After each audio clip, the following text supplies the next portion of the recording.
ജമാഅത്ത് ഇസ്ലാമി അത്ര നിഷ്കളങ്കമായി ജനാധിപത്യപരമായി നിൽക്കുന്ന ഒരു സ്ഥാപനമാണെന്നുള്ള അഭിപ്രായത്തിൽ തന്നെ താങ്കൾ ഉറച്ചു നിൽക്കുന്നു. മാതൃഭൂമിയും മനോരമയും അത്ര നിഷ്കളങ്കമായിട്ടാണ് പ്രവർത്തിക്കുന്നത് താങ്കൾ കരുതുന്നുണ്ട്? ആവിഷ്കാര സ്വാതന്ത്ര്യം വന്നു കഴിഞ്ഞല്ലോ. ജമാഅത്ത് ഇസ്ലാമിയുടെ രാമായണ പാരായണം അത്ര നിഷ്കളങ്കമാണോ എന്നാണ് എൻ്റെ ഒരു ചോദ്യം. അവർ വൈജ്ഞാനികമായി സംവദിക്കാൻ കഴിവുള്ളവരല്ല. അവർ നിലവിളിക്കാനും കോപം കൊള്ളാനും മാത്രമേ അവർക്ക് കഴിയൂ എന്ന് വരുത്തി തീർക്കണം. ഇതിനെതിരെ ഒരു വലിയ പോരാട്ടം തന്നെ ഉണ്ടാകും എന്ന് പറഞ്ഞു. എന്ത് മൂവ്മെന്റ് ആണ് പിന്നീട് അതിനകത്തുണ്ടായത്? എന്താണ് മാംസച്ചോറ്? എന്താണ് മാംസച്ചോറ്? ഞാൻ ചോദിക്കുക. ബിരിയാണി ആണല്ലോ, ആയിരിക്കുമെന്നല്ല, ബിരിയാണി തന്നെ. ഒരേ സമയം മുസ്ലിങ്ങൾക്കെതിരായിട്ട് വലിയൊരു എന്താ പറയുന്നത് ഭീകരമായൊരു സാംസ്കാരിക ഹിംസ നമ്മുടെ സമൂഹത്തിൽ പ്രവർത്തിക്കുന്നുണ്ട്. ഗ്ലാസ് വെള്ളം ചോദിക്കുമ്പോൾ കക്കൂസി പോയി വെള്ളം കുടിക്കാനാണ് പോലീസ് ഏമാമാൻ പറഞ്ഞത്. തരുന്നു എന്ന വാക്കിൽ എനിക്ക് കിട്ടിയ മാധ്യമം, പത്രമോ ജമാഅത്ത് ഇസ്ലാമി തരുന്ന ഔദാര്യമാണെന്നാണ് കരുതുന്നത്. ഞാൻ ഔദാര്യമായിട്ട് കരുതിയിട്ടേ ഇല്ല. അത് ദളിതർ എന്തെങ്കിലും ചോദിക്കുമ്പോൾ പറയുമ്പോൾ അത് രോഷമാണെന്ന് വരുത്തി തീർക്കുക എന്നുള്ളത് ഇന്ത്യൻ സവർണ മാധ്യമത്തിൻ്റെ അതിൻ്റെ ഒരു ചട്ടക്കൂടാണ്. ഇടതുപക്ഷമാണല്ലോ തിരുവിതാംകൂർ ദേവസ്വം ബോർഡ് ഭരിക്കുന്നത്. എന്തുകൊണ്ടാണ് അവിടെ സംവരണം നടപ്പിലാക്കാത്തത്? നഞ്ചിയമ്മ ദേശീയ അവാർഡ് നേടിയ ആളാണ്. പക്ഷെ അവരിപ്പോഴും നിയമ പോരാട്ടത്തിലാണ്. ഉപതെരഞ്ഞെടുപ്പ് നടന്ന നിലമ്പൂരിലും ആദിവാസികൾ സമരത്തിലായിരുന്നില്ലേ? എത്ര മാധ്യമ പ്രവർത്തകർ അത് വാർത്തയാക്കി? That is what is caste. അത് ജാതിയാണ്. കേരളത്തിലെ വർഗീയ കലാപങ്ങൾക്കും സാമുദായിക സംഘർഷങ്ങൾക്കും തിരികൊളുത്തി സമാധാന അന്തരീക്ഷം തകർക്കാനുള്ള ശ്രമമാണ് സംഘപരിവാർ കാസ വെള്ളാപ്പള്ളി കൂട്ടുകെട്ടിനുണ്ടായിരുന്ന ഒരു ആരോപണമായിരുന്നു മുമ്പുണ്ടായിരുന്നത്. എന്താണ് ഇപ്പോൾ അതിൻ്റെ അവസ്ഥ? കേരളത്തിൽ കളമശ്ശേരിയിലൊരു സ്ഫോടനം നടന്നല്ലോ. കളമശ്ശേരിയിലൊരു സ്ഫോടനം നടന്നപ്പോൾ കേരളത്തിലെ പുരോഗമനവാദികളെല്ലാം പ്രാർത്ഥിച്ചത് ഒരു മുസ്ലിം പ്രതിയാകരുത് എന്നാണ് പ്രാർത്ഥിച്ചത്. എന്തുകൊണ്ടാണ് കേരളത്തിൽ ഇങ്ങനെ പ്രാർത്ഥിക്കേണ്ടി വരുന്നത്? ഒരു മുസ്ലിം പ്രതിയായി ഏതൊരു മനുഷ്യരും പ്രതിയാകുന്ന പോലെ മുസ്ലിങ്ങളും ചിലപ്പോൾ പ്രതിയായെന്നിരിക്കും, ഇല്ലേ? അതൊരു സാമൂഹിക യാഥാർത്ഥ്യമാണ്. എല്ലാ വിഭാഗത്തിൽപ്പെട്ടവരും ചിലപ്പോൾ പ്രതിയായെന്നിരിക്കും. സാമൂഹ്യ സദാചാരം കൊണ്ടോ ധാർമ്മികത കൊണ്ടോ ഒക്കെ ചിലപ്പോൾ ചില വിഭാഗത്തിൽപ്പെട്ട ആളുകൾ അത്തരം കേസുകളിൽ ഒരിക്കലും പ്രതിയാകാത്ത സാഹചര്യം ഉണ്ടായേക്കാം. പക്ഷേ കേരളത്തെ സംബന്ധിച്ച് വലിയ രീതിയിലൊരു ഇസ്ലാമോഫോബിയ സൃഷ്ടിക്കപ്പെട്ടിട്ടുണ്ട്. അതൊരു ഭീകര പ്രശ്നമായിട്ട് ഇത് മാറി തീർന്നിട്ടുണ്ട്. ഇസ്ലാമോഫോബിയ എവിടെയാണ് ഇസ്ലാമോഫോബിയയുടെ വേര് കിടക്കുന്നത്? അത് ഞാൻ മുമ്പ് സൂചിപ്പിച്ച ഒരു ഗ്രന്ഥത്തെപ്പറ്റി AR രാജരാജവർമ്മയുടെ ആംഗ്ല സാമ്രാജ്യത്തിൽ പറയുന്നത് മുസ്ലിങ്ങൾ കാലുകുത്തിയപ്പോൾ കേരള ഭൂമി അശുദ്ധമായി എന്നാണ്. PK ബാലകൃഷ്ണൻ ടിപ്പു സുൽത്താനെ പറ്റിയുള്ള ഗ്രന്ഥം എഴുതുമ്പോൾ പറയുന്നത് ടിപ്പുവിനെ ഏറ്റവും നികൃഷ്ടനായിട്ടാണ് കേരളത്തിലെ പല ആളുകളും കണ്ടിരുന്നതെന്ന് PK ബാലകൃഷ്ണൻ ടിപ്പു സുൽത്താനി പറയുന്നുണ്ട്. കേരളത്തിൽ തകർക്കപ്പെട്ട ക്ഷേത്രങ്ങളുടെ മുഴുവൻ ഉത്തരവാദിത്വം ടിപ്പുവിൻ്റെ തലയിലാണ് ഇപ്പോഴും. ഇപ്പം പല ക്ഷേത്രങ്ങളുടെയും ചരിത്രം പറയുന്ന ഈ സപ്താഹയജ്ഞവുമായി ബന്ധപ്പെട്ട് അല്ലെങ്കിൽ ഉത്സവവുമായി ബന്ധപ്പെട്ട് നോട്ടീസുകൾ ഇറങ്ങുമല്ലോ. അപ്പോൾ ചിലപ്പോൾ 5000 വർഷത്തിന് മുമ്പുണ്ടായ ക്ഷേത്രം ടിപ്പു തകർത്തു എന്നൊക്കെ ആയിരിക്കും ആ നോട്ടീസിൽ എഴുതിയിട്ടുണ്ടാവുക. ഞാൻ പറഞ്ഞു വരുന്നത് ഒരേ സമയം മുസ്ലിങ്ങൾക്കെതിരായിട്ട് വലിയൊരു എന്താ പറയുന്നത് ഭീകരമായൊരു സാംസ്കാരിക ഹിംസ നമ്മുടെ സമൂഹത്തിൽ പ്രവർത്തിക്കുന്നുണ്ട്. അതുകൊണ്ടാണ് നമ്മുടെ തിരഞ്ഞെടുപ്പ് വരുന്ന ഘട്ടത്തിലൊക്കെ തന്നെ മുസ്ലിങ്ങളെ പ്രതിസ്ഥാനത്ത് നിർത്തുന്ന രീതിയിലൊരു ആഖ്യാനം സൃഷ്ടിക്കപ്പെടും. അല്ലെങ്കിൽ മുസ്ലിങ്ങളുമായി ബന്ധപ്പെട്ട സംഘടനകളെ പ്രതിസ്ഥാനത്ത് നിർത്തുന്ന രീതിയിലൊരു ആഖ്യാനം രൂപപ്പെടും. ഇത് കാലങ്ങളായിട്ട് നടന്നുകൊണ്ടിരിക്കുന്ന ഒരു കാര്യമാണ്. 2, കേരളത്തിൽ തന്നെ ഉണ്ടായിട്ടുള്ള ഒരു കാര്യമാണ് ഈ ജിഹാദ്. ഏത് ജിഹാദ്? നാർക്കോട്ടിക് ജിഹാദ്, ലവ് ജിഹാദ് എന്നൊക്കെയുള്ള പേരുകളിൽ അറിയപ്പെടുന്ന ആഖ്യാനങ്ങൾ. ഈ ആഖ്യാനങ്ങൾ സൃഷ്ടിച്ച ആരാണ്? ലവ് ജിഹാദ് എന്ന് പറഞ്ഞത് ആരാണ്? നാർക്കോട്ടിക് ജിഹാദ് എന്ന് പറഞ്ഞത് ആരാണ്? മുസ്ലിങ്ങൾ ആരെങ്കിലും ആണോ അങ്ങനെ പറഞ്ഞത്? അല്ല. അപ്പോൾ കാസ പോലെയുള്ള പ്രസ്ഥാനങ്ങളെപ്പറ്റി പ്രത്യേകിച്ച് എടുത്ത് പറയേണ്ടതായിട്ടില്ല. അത്ര ഭീകരമായ ഹിംസയാണ് അവർ സോഷ്യൽ മീഡിയയിലൂടെ പ്രചരിപ്പിച്ചുകൊണ്ടിരിക്കുന്നത്. അപ്പം ഞാൻ പറഞ്ഞു വരുന്നത് നമ്മുടെ സമൂഹത്തിൽ വളരെ ആഴത്തിലുള്ള ഒരു ഇസ്ലാമോഫോബിയ നിലനിൽക്കുന്നുണ്ട്. ആ ഇസ്ലാമോഫോബിയ വളർത്തുന്ന രീതിയിലാണ് കാര്യങ്ങൾ ഇപ്പോഴും മുമ്പോട്ട് പോയിക്കൊണ്ടിരിക്കുന്നത് എന്നുള്ളതാണ്. അതുകൊണ്ടാണ് ഞാൻ സൂചിപ്പിച്ചത് ഒരു തെരഞ്ഞെടുപ്പിൻ്റെ ഘട്ടം വരുമ്പോൾ മുസ്ലിങ്ങളെ ജനാധിപത്യപരമായി പ്രവർത്തിക്കുന്ന മുസ്ലിം സംഘടനകളെ പോലും പ്രതിസ്ഥാനത്ത് നിർത്തുന്ന രീതിയിൽ ഇന്ത്യൻ ഭരണഘടന അനുസരിച്ചാണല്ലോ അവരൊക്കെ പ്രവർത്തിക്കുന്നത്. അങ്ങനെ സ്റ്റേറ്റിനാൽ നിയന്ത്രിക്കപ്പെടുകയും ഒക്കെ ചെയ്യുന്ന ആളുകളായിരുന്നെങ്കിൽ പോലും അവർ പ്രതിസ്ഥാനത്ത് നിർത്തുന്നൊരു ആഖ്യാനം രൂപപ്പെടുകയാണ്. ഒരു ഉദാഹരണം പറഞ്ഞാൽ ഇത് കൂടുതൽ വ്യക്തമാകും. അത് വെള്ളാപ്പള്ളി പറഞ്ഞ പ്രസ്താവനയാണ്. മലപ്പുറത്ത് ആർക്കും കഴിയാൻ വയ്യാത്ത സാഹചര്യമാണ്, പ്രത്യേകിച്ച് ഈഴവർ ഞെരുങ്ങി കഴിയേണ്ട സാഹചര്യമാണ്. മലപ്പുറത്തെ വാൽമീകിയിലെ രാക്ഷസന്മാർ വസിക്കുന്ന പ്രദേശം പാതാളമാണെന്ന് പറഞ്ഞതുപോലെ ഈ പ്രസ്താവനയിൽ മലപ്പുറം ഒരു ഭീകര പ്രദേശമായിട്ട് നിലനിൽക്കുക, മലപ്പുറത്തൊരു ഭീകര പ്രദേശമായിട്ട് അടയാളപ്പെടുത്തുക.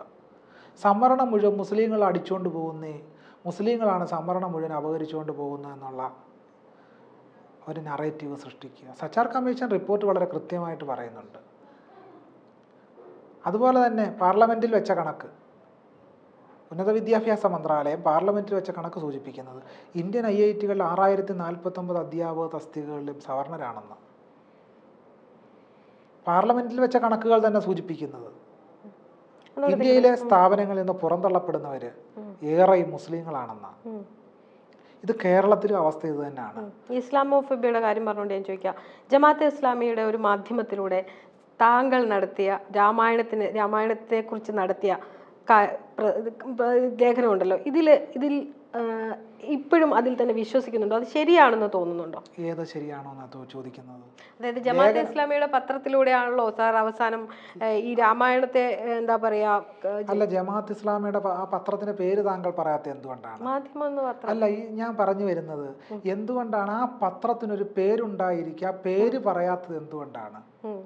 അതൊരു പ്രശ്നമായിട്ടൊന്നും എനിക്ക് ഫീൽ ചെയ്തില്ല. കാരണം മാധ്യമമാണ്, മാധ്യമമാണെന്ന് എല്ലാവർക്കും അറിയാം. മാധ്യമമാണെന്ന് നമ്മൾ പറയേണ്ടതായിട്ടുണ്ട്. കാരണം ഞാനത് സൂചിപ്പിക്കാൻ കാരണം രാമായണത്തെ സംബന്ധിച്ച് ഞാൻ എഴുതിയ ലേഖനത്തിൽ ഇപ്പോഴും ഉറച്ചു നിൽക്കുകയാണ്. ഒരടി പോലും ഞാൻ മാറിയിട്ടില്ല. സച്ചിദാനന്ദനും TT ശ്രീകുമാറിനും മാധ്യമത്തിൽ ലേഖനം എഴുതാമെങ്കിൽ, പ്രൊഫസർ MM നാരായണൻ ലേഖനം എഴുതാമെങ്കിൽ, ഡോക്ടർ ശ്യാംകുമാറിന് ലേഖനം എഴുതാം. നിങ്ങൾ ഈ മൈക്കിങ് കൊണ്ടുവന്ന് സച്ചിദാനന്ദ മാഷോട് എന്താ ഒന്ന് ചോദിക്കാത്തത്? സച്ചിദാനന്ദ മാഷ് ഫേസ്ബുക്കിൽ ഒരു ലേഖനം എഴുതി, ഒരു കുറിപ്പ് എഴുതിയിരുന്നല്ലോ, ഇതേ ചോദ്യം അദ്ദേഹത്തോട് ആരോ ഉന്നയിച്ചു. അപ്പോൾ അദ്ദേഹം വളരെ കൃത്യമായിട്ട് ചില വിശദീകരണങ്ങൾ കൊടുത്തു. അപ്പോൾ തീർച്ചയായിട്ടും ഞാൻ സുപ്രഭാതത്തിൽ എഴുതുന്നുണ്ട്, മാധ്യമത്തിൽ എഴുതുന്നുണ്ട്, ഞാൻ എൻ്റെ ഗവേഷണ കാലത്ത് മാതൃഭൂമി ലേഖനം എഴുതിയിട്ടുണ്ട്. ഇപ്പം ഞാൻ പറഞ്ഞു വരട്ടെ, കേരളത്തിലുള്ള മിക്കവാറും ഓൺലൈൻ മീഡിയകളിലെല്ലാം ഞാൻ എഴുതുന്നുണ്ട്, എൻ്റെ ഫേസ്ബുക്കിൽ ഞാൻ എഴുതുന്നുണ്ട്. അപ്പം ഞാൻ കേരള കൗമുദിയിൽ എത്രയോ ലേഖനങ്ങൾ എഴുതിയിട്ടുണ്ട്. കേരള കൗമുദിയിൽ അപ്പോൾ കേരള കൗമുദി ലേഖനം എഴുതുമ്പോൾ ആരെങ്കിലും ചോദിക്കാറുണ്ട് ഈഴവരുടെ പത്രത്തിൽ എന്താ എഴുതുന്നതെന്ന്? ചോദിക്കാറില്ല. മാധ്യമത്തിൽ എന്തെഴുതിയെന്ന് ചോദിക്കാത്ത എന്താ? എന്തെഴുതിയെന്ന് എന്തുകൊണ്ടാണ് ചോദിക്കാത്തത്? രാമായണത്തെ സംബന്ധിച്ച് ഞാൻ എഴുതിയ ലേഖനം വസ്തുതാവിരുദ്ധമാണ് എന്ന് പറയുകയാണെങ്കിൽ അതിനകത്ത് എന്തെങ്കിലും കഥയുണ്ടെന്ന് പറയാം. അതൊന്നും ഉന്നയിക്കാതെ ജമാഅത്ത് ഇസ്ലാമിയുടെ പത്രത്തിൽ എഴുതിയെന്ന് വിലപിക്കുന്നതിൽ യാതൊരു അർത്ഥവും. ജമാഅത്ത് ഇസ്ലാമിയുടെ രാമായണ പാരായണം അത്ര നിഷ്കളങ്കമാണോ എന്നാണ് എൻ്റെ ഒരു ചോദ്യം. ഞാൻ ചോദിക്കുന്ന ചോദ്യം, രാമായണത്തെ സംബന്ധിച്ച് ഒരു ലേഖനം എഴുതുമ്പോൾ ആ ക്വസ്റ്റ്യനിലേക്ക് വരാതെ നിങ്ങൾ ജമാഅത്ത് ഇസ്ലാമിയെ സംബന്ധിച്ച് ചർച്ച ചെയ്യുന്നത് എന്തുകൊണ്ടാണെന്നാണ് ഞാൻ ചോദിക്കുന്നത്. എന്തുകൊണ്ടാണ് രാമായണത്തെ സംബന്ധിച്ചൊരു വിമർശനം ഉന്നയിക്കുമ്പോൾ ആ വിമർശനത്തിനൊരു സ്പേസ് താങ്കൾക്ക് തരുന്നതിനെ നിഷ്കളങ്കമായിട്ടാണോ താങ്കൾ കാണുന്നതാണ് എൻ്റെ ചോദ്യം. ഞാനിത് ഔദാര്യമായിട്ട് കരുതിയിട്ടില്ല. താങ്കൾ അതിനെ ഔദാര്യമായിട്ട് കരുതുന്നുണ്ട്. അതുകൊണ്ടാണ് തരുന്നു എന്ന വാക്കിൽ എനിക്ക് മാധ്യമം, പത്രമോ ജമാഅത്ത് ഇസ്ലാമിയോ തരുന്ന ഔദാര്യമാണെന്നാണ് കരുതുന്നത്. ഞാൻ ഔദാര്യമായിട്ട് കരുതിയിട്ടേ ഇല്ല. ഞാൻ വർഷങ്ങളായിട്ട് എഴുതിക്കൊണ്ടിരിക്കുന്ന ഒരാളാണ്. തീർച്ചയായിട്ടും ജനാധിപത്യപരമായിട്ട് ഇന്ത്യൻ ഭരണഘടന അനുസരിച്ച് പ്രവർത്തിക്കുന്ന ഒരു സ്ഥാപനം ആവശ്യപ്പെട്ടാൽ തീർച്ചയായിട്ടും ലേഖനം കൊടുക്കും. ഇപ്പം നമ്മൾ പലതരം പത്രങ്ങളും പല മാധ്യമങ്ങളും നിലനിൽക്കുന്ന ഒരു സ്ഥലമാണല്ലോ ഇന്ത്യ, പ്രത്യേകിച്ച് കേരളം. അതിനകത്ത് ഹിന്ദുത്വ അജണ്ടയുമായി ബന്ധപ്പെടാത്ത ആളുകളുമായി സഹകരിക്കുകയും പ്രവർത്തിക്കുകയും ചെയ്യുന്നതാണ് ജനാധിപത്യവാദി എന്ന നിലയ്ക്ക് എനിക്ക് സ്വീകാര്യമായിട്ടുള്ള കാര്യം. ഈ കമ്മ്യൂണലി ചാർജ്ഡായി നിൽക്കുന്ന ഒരു സമൂഹത്തില് സംഘപരിവാറിന് ഒരു ആയുധം ഇട്ടുകൊടുക്കുകയല്ലേ അതിലൂടെ ചെയ്തത്? അതിൻ്റെ അർത്ഥം ഇവിടെ കമ്മ്യൂണലി ഒരു ചാർജും ഇല്ല, ഇവിടെ വല്ല കേരളം വളരെ പരമപരിശുദ്ധമായിട്ടാണ് പോകുന്നുള്ള വാദമാണ് ഇവിടെ ഉന്നയിക്കുന്നത്. എനിക്ക് തമാശയായിട്ടാണ് തോന്നുന്നത്. കേരളത്തിലെ ക്ഷേത്രങ്ങളിൽ വളരെ ഹിംസാത്മകമായിട്ട് ജാതി വ്യവസ്ഥ നിലനിൽക്കുന്നു. ഞാനിവിടെ സൂചിപ്പിച്ചതുപോലെ കേരളത്തിലെ സർവകലാശാലകളിൽ നിന്ന് ദളിതരെ പുറന്തള്ളുന്നു. ഇതിൻ്റെയൊക്കെ പേര് പിന്നെ എന്ത് പേര് വിളിക്കണം? ഇതിനെ എന്ത് പേര് വിളിക്കണമെന്ന് താങ്കൾ എന്നോടൊന്ന് പറ. ഇതിനെ എന്ത് പേര് വിളിക്കണം? ഈ രാമായണത്തെ സംബന്ധിച്ച് ഡോക്ടർ ശ്യാംകുമാർ എഴുതിയപ്പോൾ ഭയങ്കര പ്രശ്നമുണ്ടായി. അതിനും ഇവിടെ ഒരു പ്രശ്നമില്ല. ഇവിടെ എല്ലാം കേരളത്തിലെല്ലാം പരമപരിശുദ്ധമാണോ കാര്യങ്ങൾ? ഒന്നും പരിശുദ്ധമല്ല. അതിലൂടെ അവർ ആഗ്രഹിച്ചിരുന്ന അല്ലെങ്കിൽ അവർ കാത്തിരുന്ന ഒരു അവസരം താങ്കൾ ഉണ്ടാക്കി കൊടുത്തു എന്ന് എപ്പോഴെങ്കിലും വിചാരിക്കും? ഞാൻ അങ്ങനെ കരുതുന്നേ ഇല്ല. കാരണം കരുതാത്തതിന് കാരണമുണ്ട്.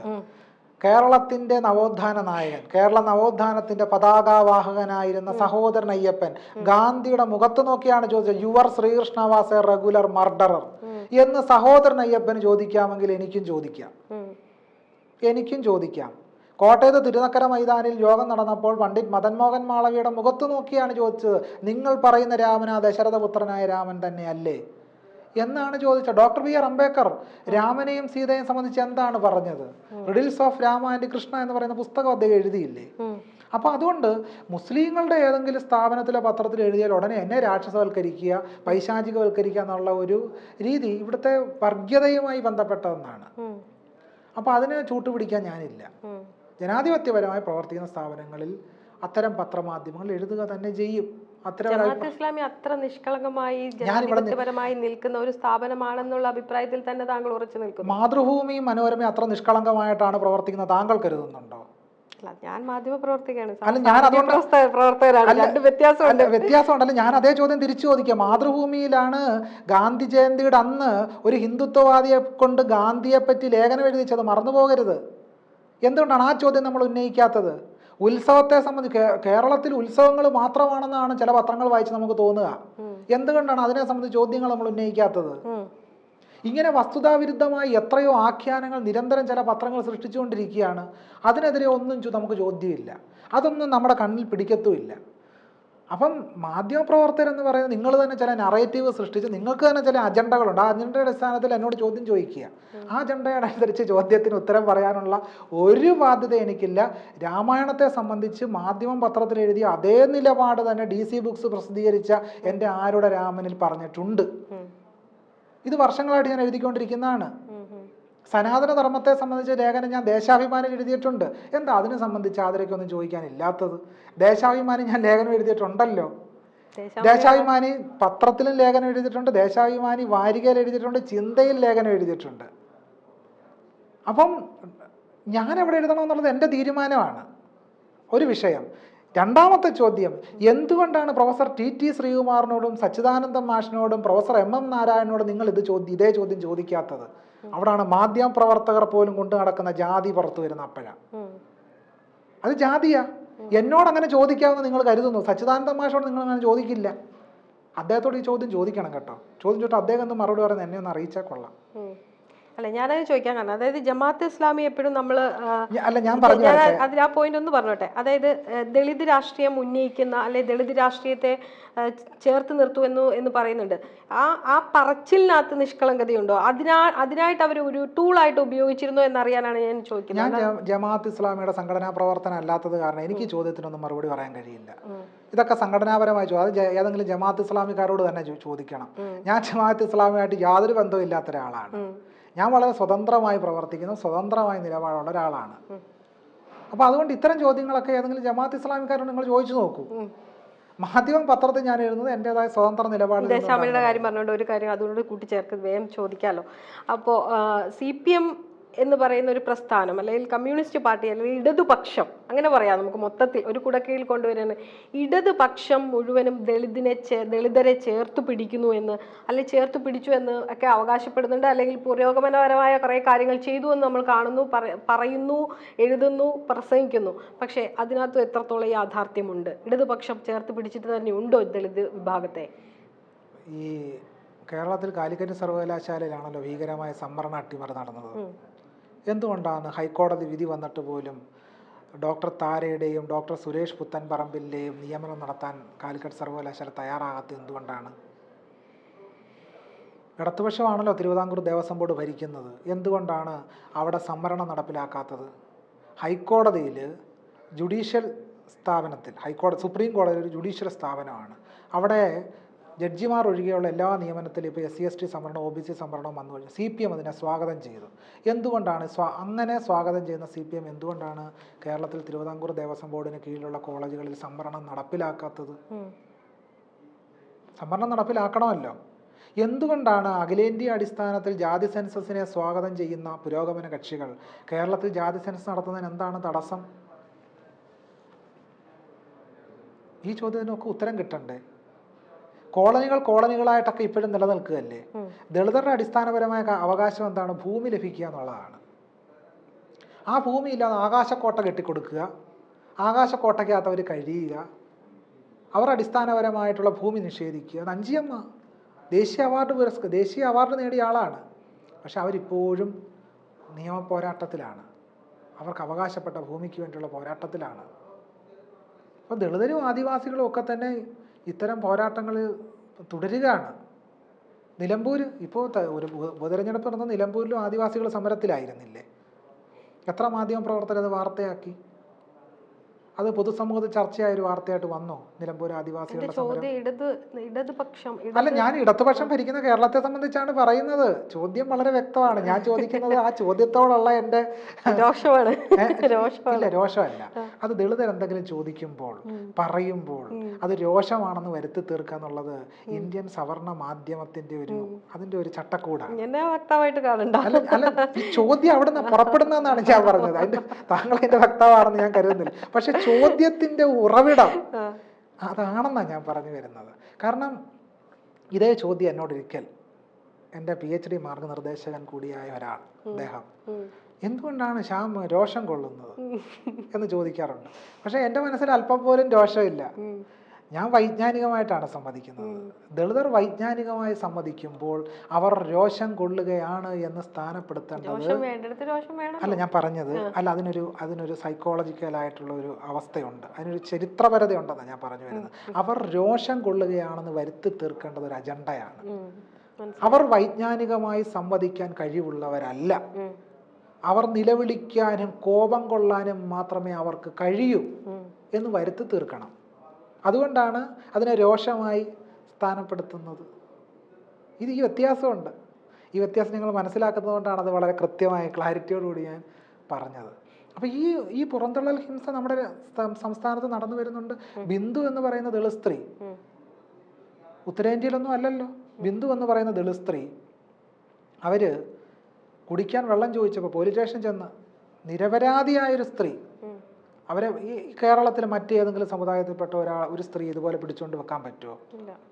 അവരെ പിടിച്ച് ഒരു ഗ്ലാസ് വെള്ളം ചോദിച്ചപ്പോൾ കക്കൂസി പോയി വെള്ളം കുടിക്കാനാണ് പോലീസ് ഏമാമാൻ പറഞ്ഞത്.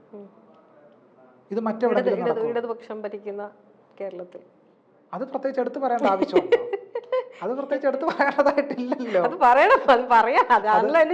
അല്ല, ഞാൻ ആ ചോദ്യത്തോടാണ് സമ്മതിക്കുന്നത്. ഞാൻ ആ ചോദ്യത്തിനുള്ള മറുപടികളാണ് പറയുന്നത്. അതുപോലെ നോക്കൂ, ഈ ബിന്ദു എന്ന് പറയുന്ന ദളിത് സ്ത്രീ,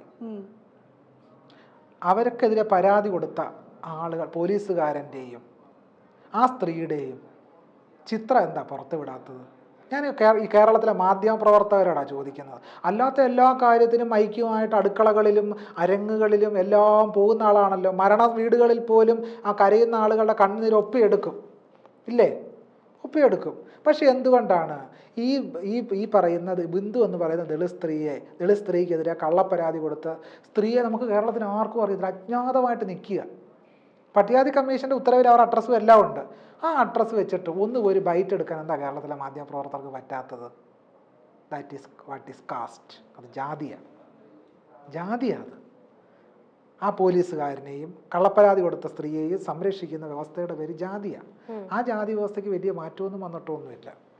നമ്മൾ തമ്മിൽ ഇതിനു മുമ്പേ ഒരു ദിവസം ഹിന്ദു ഐക്യവേദിയുടെ ആസ്ഥാന മന്ദിരത്തിന് അയ്യങ്കാളിയുടെ പേര് കൊടുക്കുന്നതുമായി വിഷയം ബന്ധപ്പെട്ട് ഞാൻ താങ്കളെ വിളിക്കുകയുണ്ടായി, ഒരു ബൈറ്റ് എടുക്കുകയൊക്കെ ചെയ്തു ഞാൻ.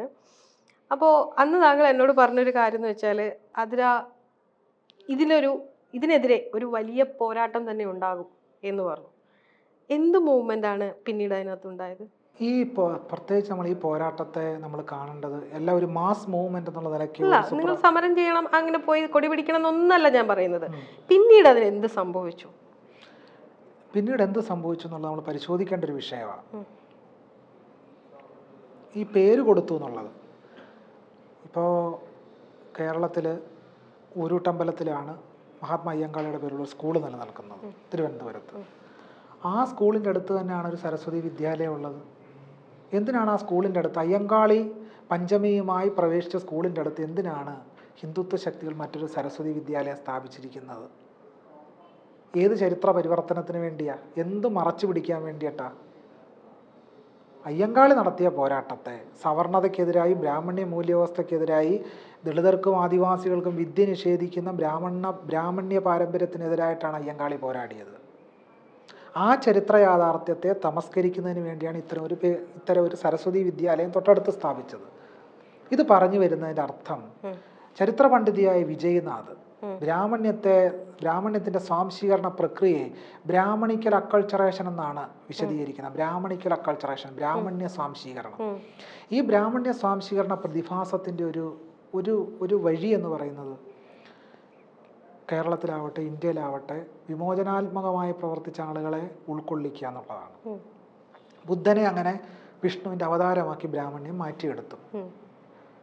ഹനുമാൻ പോലും കർഷകരുടെ ദൈവമായിരുന്നു എന്ന് ചരിത്ര പണ്ഡിതനായ DD കൊസാംബെ എഴുതുന്നുണ്ട്. അങ്ങനെ കർഷകരുടെ ദൈവമായിരുന്ന ഹനുമാൻ രാമൻ്റെ ദാസനായതോട് രാമദാസനായി മാറുകയും ഫ്യൂഡൽ ക്ഷത്രിയ നാടുവാഴിത്തത്തിന് ഈ കർഷക സമൂഹം ദാസ്യപ്പെടേണ്ട സാഹചര്യം ഉണ്ടായി എന്ന് DD കൊസാംബെ നിരീക്ഷിക്കുന്നുണ്ട്. ഞാൻ ഇത്രയും വിശദമായി പറയുന്നത് എന്തിനാണെന്ന് ചോദിച്ചാൽ, അയ്യങ്കാളിയെ, നാരായണ ഗുരുവിനെ, പൊയ്കയിലപ്പച്ചനെ ഒക്കെ സ്വാംശീകരിച്ച് തങ്ങൾ ചെയ്ത പ്രവൃത്തി, തങ്ങളുടെ പൂർവികർ ഈ സിസ്റ്റം, ഈ ബ്രാഹ്മണിക്കൽ സോഷ്യൽ ഓർഡർ ചെയ്യുന്ന പ്രവൃത്തിയെ മറച്ചു പിടിക്കാനാണ് ഇവർ ശ്രമിക്കുന്നത്. അതിനെതിരെയുള്ള മൂവ്മെൻറ്റ് എന്ന് പറയുന്നത് ഒരു ദളിത് സമൂഹത്തെ സംബന്ധിച്ച് വൈജ്ഞാനികമായൊരു പോരാട്ടം അതിൻ്റെ ഭാഗമാണ്. ആ വൈജ്ഞാനികമായ പോരാട്ടത്തിൻ്റെ ഭാഗമായിട്ടാണ് മഹാത്മാ അയ്യങ്കാളിയെ വിമോചനാത്മകമായൊരു ബിംബമായിട്ട് അടയാളപ്പെടുത്തുകയും ബ്രാഹ്മണ്യത്തിൻ്റെ നിശ്ചിതമായ വിമർശന സ്ഥാനമാണ് അയ്യങ്കാളി എന്ന് നമ്മൾ നിരന്തരം പറഞ്ഞുകൊണ്ടിരിക്കുന്നത്. അതുകൊണ്ടാണ് അവർ ഒരു ഹിന്ദുമത പരിഷ്കർത്താവായിട്ടാണ് അയ്യങ്കാളിയെ, നാരായണ ഗുരുവിനെയൊക്കെ സ്ഥാപിക്കാൻ ശ്രമിക്കുന്നത്. നാരായണ ഗുരുവിനെ ഹിന്ദു സന്യാസി എന്ന് വിളിക്കുന്നു. ഹിന്ദു മതമെന്നൊരു മതമേ ഇല്ലല്ലോ എന്ന് പറയുന്ന നാരായണ ഗുരുവിനെ ഹിന്ദു സന്യാസിയാക്കാൻ ശ്രമിക്കുന്നതിൻ്റെ വൈരുദ്ധ്യം ഒന്ന് ആലോചിച്ച് നോക്കൂ. അതുപോലെ തന്നെയാണ് ഇതും ചെയ്യുന്നത്. ഈ പേരിടലൊക്കെ സ്വാഭാവികമായിട്ട് അവർ ചെയ്തുകൊണ്ടിരിക്കുകയാണ്. അഖിലേന്ത്യാ തലത്തിൽ തന്നെ ഇതൊക്കെ ചെയ്തുകൊണ്ടിരിക്കുകയാണ്. പേരിടൽ എന്ന് പറയുമ്പോൾ നമ്മൾ ഇന്നലെ വരെ കണ്ടൊരു വിഷയമാണ് ജാനകി എന്ന പേരിനെ സംബന്ധിച്ച് ഹൈക്കോടതിയിൽ സിനിമ ജാനകി വേഴ്സസ് എന്നുള്ള പേരിൻ്റെ പ്രശ്നം നമ്മൾ ഉന്നയിക്കുന്നു. ഇന്ത്യയിൽ ആവിഷ്കാര സ്വാതന്ത്ര്യത്തിന് കടിഞ്ഞാണിട്ടോ? ആവിഷ്കാര സ്വാതന്ത്ര്യം കടിഞ്ഞാൻ വന്നു കഴിഞ്ഞല്ലോ, വളരെ നേരത്തെ വന്നു കഴിഞ്ഞു. നയൻതാര അഭിനയിച്ച ഒരു സിനിമയുണ്ടല്ലോ, അതാണ് അന്നപ്രഭു, അന്നദായിനിയോ, അന്നപൂർണ എന്ന് പറയുന്ന സിനിമയിൽ വാൽമീകി രാമായണത്തിലുള്ള ഒരു ശ്ലോകമാണ് ആ സിനിമയിൽ ഉദ്ധരിച്ചത്. രാമനും സീതയും മാംസം കഴിക്കുന്ന ഒരു രംഗം. സീത കാട്ടിലേക്ക് വനവാസനായിട്ട് പോകുന്ന സന്ദർഭത്തിൽ സീത ഗംഗയോട് പ്രാർത്ഥിക്കുന്നുണ്ട്, യക്ഷിയേ ത്വാം പ്രിയതാം ദേവി, അല്ല യക്ഷി നീ ഞങ്ങൾക്ക് പ്രീതിപ്പെടുക, ഞങ്ങളിൽ പ്രീതിപ്പെടുക, വനവാസം കഴിഞ്ഞ് തിരിച്ചെത്തിയാൽ സുരാകട സഹസ്രേണ മാംസഭൂതൗതനേനച്ച 1000 കുടം മദ്യം നൽകാം, പിന്നോ മാംസോദനം നൽകാം. ഓദനം എന്ന് പറഞ്ഞാൽ ചോറ്, മാംസോദനം എന്ന് പറഞ്ഞാൽ മാംസച്ചോറ്. എന്താണ് മാംസച്ചോറ്? എന്താണ് മാംസച്ചോറ്? എന്താണ് മാംസച്ചോറ്? ഞാൻ ചോദിക്കുക. ബിരിയാണി ആണല്ലോ, ആയിരിക്കുമെന്നല്ല, ബിരിയാണി തന്നെ. അപ്പോൾ ബിരിയാണി തരാമെന്നാണ് സീത ഗംഗയോട് വഴിപാടായിട്ട് നേർന്നത്. തന്നെ സന്ദർശിക്കാൻ വന്ന ഭരതന് നല്ല ചിക്കൻ കറിയും പന്നിക്കറിയും കൂട്ടിയാണ് ഭരദ്വാജ മഹർഷി സദ്യ കൊടുത്തത് എന്ന് വാൽമീകി രാമായണം പറയുന്നു. ചുട്ടെടുത്ത മീനെ നൽകിക്കൊണ്ട് സീതയോട് രാമൻ പറയുന്നുണ്ട്. ആ രംഗം വാൽമീകി രാമായണത്തിൽ വർണ്ണിക്കുന്നുണ്ട്. സീതാ മാംസേന ചന്തയൻ, സീതയെ മാംസം നൽകി രാമൻ സന്തോഷിപ്പിച്ചു എന്ന് പറയുന്നുണ്ട്. പക്ഷേ അന്നപൂർണ എന്ന് പറയുന്ന സിനിമയിൽ ആവിഷ്കരിച്ചപ്പോൾ ഹിന്ദുത്വവാദികൾ ആ സിനിമയ്ക്കെതിരെ വലിയ കലാപങ്ങൾ സൃഷ്ടിച്ചു. അവസാനം ആ സിനിമ പിൻവലിക്കേണ്ട സാഹചര്യം ഉണ്ടായി. എന്തിനധികം പറയുന്നു, ഒരു കാവ്യ നിറത്തിലുള്ള ഒരു അടിവസ്ത്രം ധരിച്ചു എന്നതിൻ്റെ പേരിൽ, അത് കണ്ടു എന്നതിൻ്റെ പേരിൽ എന്തൊക്കെ കോലാഹലങ്ങൾ പത്താൻ എന്ന് പറയുന്ന ചിത്രത്തിനെതിരെ ഉണ്ടായി. എന്താണ് ഇവിടെ എല്ലാ ഇന്ത്യയിലെ മനുഷ്യരെല്ലാം എപ്പോഴും ധ്യാനത്തിലായിരുന്നു, ഒന്നുമല്ലല്ലോ.